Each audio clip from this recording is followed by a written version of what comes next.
Hello, everyone. Good afternoon, everyone. Welcome to Tottenham Hotspur's training ground for this match day -1 media conference to preview tomorrow's World Cup qualifier with Serbia at Wembley. Joined by Thomas Tuchel, shortly joined by Ezri Konsa. Again, if we can minimise it to 2 questions per person, so we can get around as many as possible, that'd be great. Rob, do you want to get us started? Thomas, good to see you. Good to see you. 4 games now before you have to name your squad. These are the last 2 competitive matches. Yeah. Is the time for experimentation over, do you think? Did you feel us experimenting a lot in the last matches? A little bit. You've tried some things. No? This will never end. We will always try a bit in the depth, but I didn't feel us experimenting in the last 2 camps, and we will not start in this camp. This is a package of 3 camps. We take it serious. It's World Cup qualifiers, home match. We're here to win. We want to build on what we built and keep on going. When you first took the job, you highlighted Marcus Rashford as a player who you really admired and thought could be very important for England. He's absolutely flying right now. And he's very settled and happy, clearly, in Barcelona. He may be less settled and happy when he gets to the back end of his loan, closer to the World Cup. Is that a concern to you at all, when we can see just what a happy and settled Marcus Rashford can do? No, because this speculation, very much theory. We are in November now. He's in good place. He's with us in our squad because he deserves. He needs to prove himself in Barcelona every 3 days, which is good for us. He needs to prove himself in our camps, which is just a normal and right thing to do, to bring the best out of him. And it's still such a long time to go. My head is not in the World Cup and not in the end of the season. We deal with everything when it comes to it, and he's in a good place now. He's competitive, and that's why he's here, and he needs to prove the point in the next 2 matches. Hi, Thomas. It's the first time that Jude Bellingham's joined back up with the squad after missing out on the camp last time out. How's it been to have him back? Good. He deserves to be back, like for everyone else. He deserves to be back. Good to have him back. Good atmosphere in the last 2 days. Everyone is happy to be in camp. It's competitive. The mood is light. Everyone is happy to be in camp, and the attitude and energy on the training pitch is where we want it to be. So we have 1 more training session to go to be competitive tomorrow, and Jude is a part of it, of course. You mentioned in the squad announcement that he comes back into the squad as a number 10. Morgan Rogers has played there in the last 2 5-0 wins away from home and done well. Can they both play in the same England team? I don't know. I guess so, but not both on the same position, obviously. So rather than finding for the best players a position to just have them on the field, it's maybe better to put everyone in the best position and have a competition. So at the moment, the competition is between the 2 of them. They're friends, so it can also be a friendly competition. You don't have to be enemies, and you don't have to hate each other. They are respectful. They are friends with each other, and they fight at the moment for the same position. Can they play together? Yes, but in a different structure then maybe, and at the moment is not the moment to change our structure. Hi, Thomas. Looking ahead to the World Cup, how close are you to knowing roughly, in terms of percentage, your starting 11 for the systems you want to use? I know quite a lot about tomorrow, but about May and June I don't know so much, and I hold myself back of knowing too much or pretending to know too much or like be even too much focused. So much can happen. Nobody wants injuries to happen, but injuries can happen. Players can pull out, players can drop in form, other players can have form. So no, I'm very much open for the next months. So that's why I don't feel the pressure, and I don't feel the urge, the World Cup urge at the moment. I just feel the excitement and the pressure for tomorrow, because we want to perform. And it is, like always, it's step by step, and next step is Serbia tomorrow. You defined the role for Jude Bellingham and for Phil Foden. How's that been going? Sorry? Phil Foden, you defined a role for him in this camp. How's that been progressing? Good, but Phil and Jude, both of them had not a lot of training until yesterday, because it was the 2nd match after intensive matches for them on Sunday. Yesterday was Tuesday, so they will be on the pitch with us again today, but for the first time for the full session and in full intensity. It's always nice to have Phil around, nice guy. And like Jude, they are part of this squad, and the squad is happy to be together. There's a good spirit, there's good energy, and I'm excited to have later in the afternoon a good training session to prepare tomorrow, because I believe we will have a quite complicated match to play. Hello, Thomas. Abdi here from BComs. Hope you're having a lovely day. I want to get your thoughts on Elliot Anderson's impressive form. Last week, Jamie Carragher said on Sky Sports that Elliot Anderson is one of the best midfielders in the Premier League. Barring injuries, how likely is Elliot to cement his spot in the World Cup next summer, and how key is he to your England midfield? Thank you. At the moment, he's a key player for us, and yeah, he is at the moment one of the best midfielders in the Premier League. That's why he's with us, and that's why he starts for us, because he deserves nothing but impressive. And he has to keep on going. He's a very complete, mobile central midfielder, and that's what he shows. But it's still a long career ahead of him. It's still a long way for him. There are no guarantees, and for sure not publicly for the World Cup. And it doesn't help in November to give predictions and to give guarantees. It's about competition. It's elite football, and Elliot is at the moment an elite football player. The right attitude, the right talent, a lot of talent. And it's a good mix, and he fulfills his role in the best way possible. We're very happy with him. Hi, Thomas. Good luck tomorrow. Obviously, back at Wembley, what are you expecting from the fans? Is it down to the players to set the tone, to get the fans going? It's always up to us. It's always up to us, and I think we did in the last match. And we will try to do it again. I think we will face a very patriotic Serbian team with a very patriotic new coach, a coach that is used to tournament football with the Serbian under-20s. He's used to club football in a high-quality Spanish league. I think from the way he talks, when I see the lineup and the players, where they play, in which clubs they play, they compete on the highest level. I think we should not misinterpret the 5-0 as an easy match, what we did there. We should just know, and we will remind the players of the hard work and the effort that we put in to make a result like this possible. And we have to do it again. I think on top of it, for them, it's basically a final. So I think we will see the best side of them, which is a strong side. This is what we prepare for. And well, then the stadium will hopefully follow. It can be, if they do what we expect them to do defensively, it can be maybe difficult to accelerate the game. So the best moment maybe to accelerate the game and to bring intensity is off the ball, meaning implement our high pressing and go after them from minute one, to do everything that the spark reaches our fans, and then hopefully it's a good atmosphere. When you announced the squad last week, there was a bit of talk about your future. Since then, have fans said anything to you, or the players said anything to you? Boss, stay on, nothing like that? No, nothing. It's not a big subject. No subject at the moment. Behind you, Henry. Hello, everybody. Sport Club Belgrade.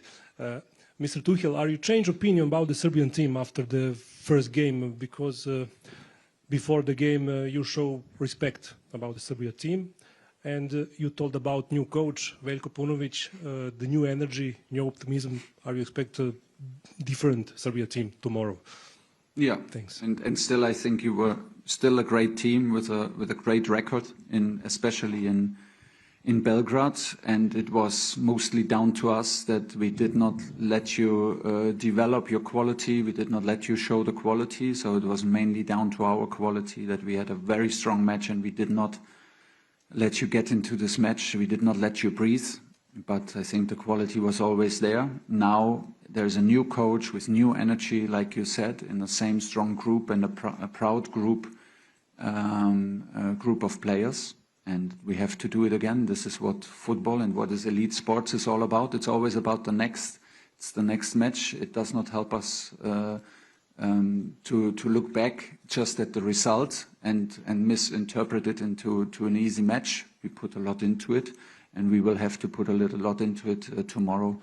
There's a special task to it that we absolutely don't know what's coming. We don't know from the structure what is coming. We can just guess, and we can just presume what we think is coming when we analyze the coaches' teams, but we don't know. So it's a big test for us to adapt in the game, to be flexible, to adapt, to communicate quickly, and to adapt in our press and to adapt in our attacking and defending shape to what the opponent is offering, because we basically have no evidence of the team and the coach playing together. We have a few queued up over this far side. Start with James Alley. Hi, Thomas. Just firstly, team news. Is everybody available? Everyone in training in the afternoon except for Mark Gahey. Okay, thank you. And I know you hadn't started in the role, but last November, Harry Kane spoke about how he was disappointed that there were a few players who pulled out of the squad. He felt at the time there were some who were maybe prioritising the club situation over the country. I just wondered if were you aware of that, and have you tried to sort of do anything to guard against it this time? Not knowingly, but what we're trying is to build a strong bond, to build an energy, to build a group, to build a team, to build a brotherhood that everyone wants to join, and to also build a competition and to open up a competition that everyone knows if I pull out in the wrong moment, if I pull out from a 50-50 situation, the door can be closed because someone else takes my shirt, someone else takes my place. And not even as a threat, but the other way around, like that everyone is keen to come, that everyone loves to come to camp, loves to perform for the country, because it is an honor, and this is the last step of elite football, is to represent country like England in a World Cup qualifying game or in a World Cup itself. It's the pinnacle. Yeah, it is, and this is how it should feel. So I think we're absolutely on the way. Everyone wanted to be part in the camps. Everyone is desperate to come. No one is giving us any signals that it's maybe a good time to rest because we're already qualified, and we will also not accept it. So it's I don't know. It's an energy that feeds itself, and this is at the moment the place where we are. How precious is it to keep that? Very precious. Yeah. It's the key. It's the absolute key for me. Before tactics and before personnel and whatever, that is the key. Everyone loves to be in camp and loves to play for England and enjoys it. Thank you. Hi, Thomas. Just one on Mark. Are you hopeful that he might be able to feature this week at any point? And you talk about that brotherhood, is there a chance that you would keep him around the group? Just Mark? To have Mark Gahey. Just you know why? Because with Mark, it's very, very painful. So it's very painful, but there is no damage done, no structural damage. So it's all about the pain. And there is a possibility that from one day to the other, overnight, we have a significant improvement. So we're working realistically towards the second game. If he is not in training, let's say on Friday, and not able to train with us, here on Saturday, we will not make him travel with us. Then he gets, of course, a rest and treatment. And can stay in London. Now it's nice that also he wants to stay with us. We wanted him to stay close. He's one of the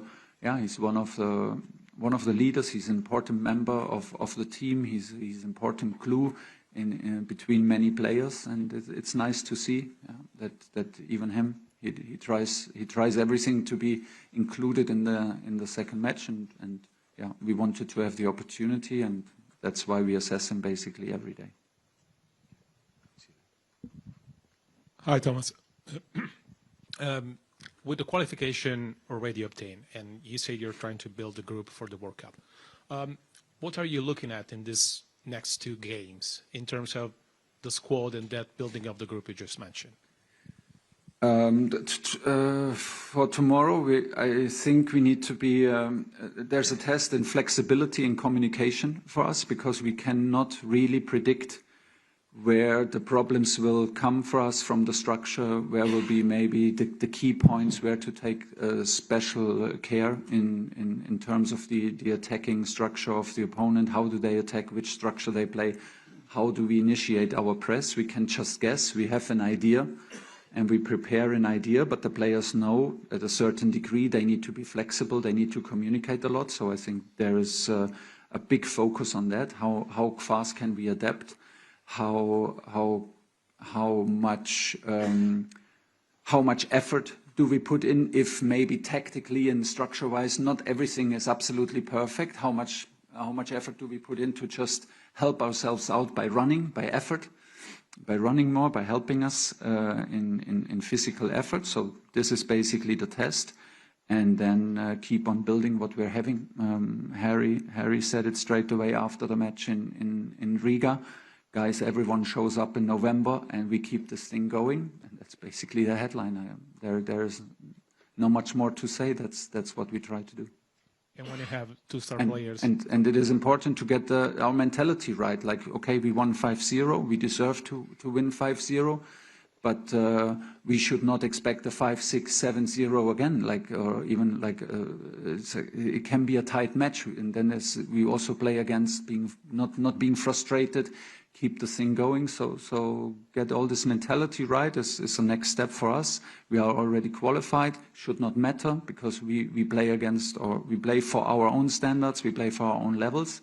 So that's basically the mixture, and there's already a lot in it, and hopefully we can. But my trust is that we can live up to it and produce another good performance.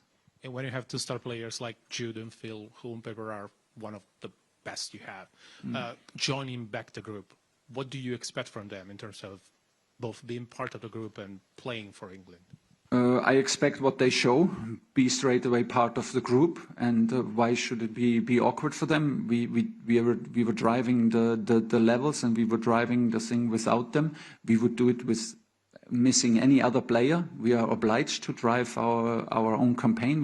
We are obliged to drive our own standards and to build what we can build. So now they are back, and it's their responsibility to contribute to all this, and this is what they're doing. It's normal for them. It's at the moment easy for them because the group is strong, the standards are clear, and you can fit in seamlessly. This counts also for newcomers like Alex Scott. Be yourself, be the best version of yourself, and keep this thing going. Okay, Idri's almost ready to come in, so we'll finish with one from Bobby at the back. Hi, Thomas. Just to check on Mark, is he still on crutches at the moment, or is he able to... No. He's in normal. And on Elliot Anderson, you mentioned on Friday that he was managing a niggle. Have you spoken to him about maybe more carefully managing his minutes this break? Yeah, but he said there is nothing to manage. He feels good, he feels no pain, and he's ready to go. Okay, thank you. Finish it there. Thanks for your time. We'll have Esri shortly. Thank you, guys.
Everyone, joined by Esri Konsa.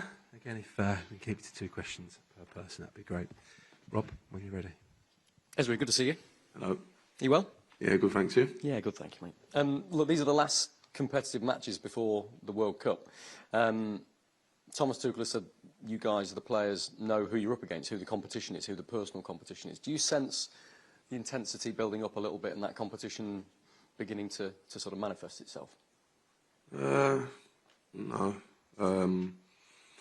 Look, we've had a great few camps. Obviously, we know we're already qualified, but we want to win these next 2 games. We want to keep the standards.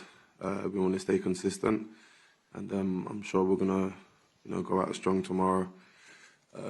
We want to win these 2 games, and obviously we know that Serbia are going to come out strong. They need to win. They've got a new coach, great players as well. So we know it's going to be a tough game, but I'm sure we'll be ready. Some of the big guns are kind of back in. Phil Foden's back in, and Jude Bellingham, of course. He's flying from Madrid at the moment, and he's a big personality. We kind of don't really know what it's like having him around the place. Does the dynamic change at all? Do you notice him come in and really start driving standards? Do you notice when he's around? Yeah, we all drive the standards. That's what we're here for, to set standards. Standards have been very high. And look, Jude and Phil, great players, great addition to the team. But yeah, it's the same standards when they come. Everyone drives it, so yeah, not just him. Hi, Ezri. You've been around it feels like you've been around the England squad for a while now. I think you made your debut coming on against Brazil, against Vinicius Junior at right back. Do you feel a different player from the one that came on then to one sitting here now? Yeah, of course. Got a lot more experience now since then. Played right back, played centre half. But it's something I'm used to, something I enjoy doing, playing in both positions. But yeah, look, I've gained a lot more experience since then, and I really enjoy my football. Thomas Tuchel has spoken about how good the team spirit is within this squad. Does it feel like an extremely close team compared to the ones you've played for before? Yeah, we're a very close team. When we're here, we spend a lot of time together. So we want to try and create a small family, and it's something that the boss has said to us as well when you first come in, to create a close group, and I think it's really come along nicely. How has training gone this week? Because Thomas has said this will be a real acid test of what England have struggled with in the past, sort of breaking down teams that are defending heavily in a competitive match. How much has he said that this is an acid test, one of the last few competitive tests you're going to have before the World Cup, of problem solving on the pitch between you all? Yeah, we came up against Serbia a couple of games ago. We know how they play. We know how strong they are. And obviously, we won that game 5-0, but we're not expecting to play tomorrow and score another 5. Obviously, that would be great, but playing against a low block it's never easy. Teams do that a lot against us, but I think in the last few games we've played, especially Latvia as well, in the last game they did the same thing, and we managed to break them down. We've got a lot of great attacking options, and I'm sure the boss will work on it today in training and see what we can do to break them down tomorrow. You captained your club recently. Clearly, Thomas thinks you're a big leader to have you up here today. Is captaincy something for your future? What can you tell us? Look, it's a role that I want to do, and last week or 2 weeks ago for Aston Villa, I took on that responsibility and really enjoyed it. And like I said, for me as a defender, being a leader is really important. And who knows? Maybe one day I'll be able to wear the armband. Ezri, hi. Good luck tomorrow. You've always had a talent, but it seems, just watching you've moved on up another level with your interceptions, your pace, composure. We've seen some of the challenges, the interceptions that you've put in. Is there anything differently that you've been doing? Is it a coaching thing? Is it Unai? Is it just a feeling of confidence that you're now embedded in this squad? Thank you. No, I just feel right now in this moment of time, I'm enjoying my football a lot. I feel confident going into games, and obviously working under Unai the last 3 seasons, it's been really important. I've looked at football differently, the way he's wanted us to play, his style of play, and mine is it's been amazing in my growth in football. And you know, look, I'm 28. They say you're going to your prime now, so I feel really good at the moment. Playing a lot of games, and you know, hopefully I can stay consistent throughout the whole season. Just if there's one thing that Unai has developed or encouraged in your game, what's that? Centre backs to start the build up, take time on the ball. Make sure you go into the opposition, drive into it, don't pass too early.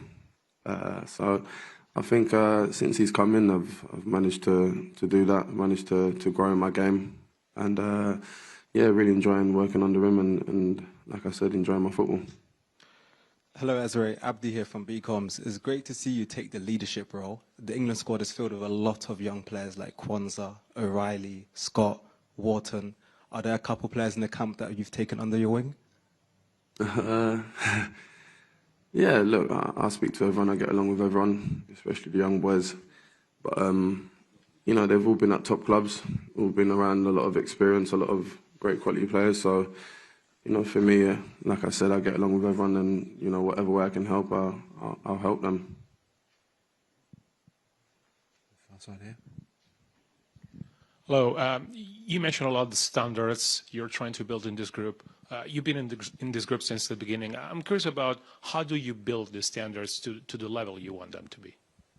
I think that comes down to everyone in the group, and obviously we've got a great captain in Harry Kane who does set the standards every day in training. And I think for me, especially for the young boys that are here as well, once you see a player like Harry Kane who's always setting the standards in training, and the quality that he brings, it comes naturally for you as well as a player. When you are training around these top players, you want to keep the standards, and it's something that he reminds us of, every training, every game. So I think especially for young boys, when you see Harry Kane and you see likes of John Stones setting standards, it just comes naturally to you. Okay, any further questions? Okay, we'll end it there. Thanks for your time. Cheers. Thank you.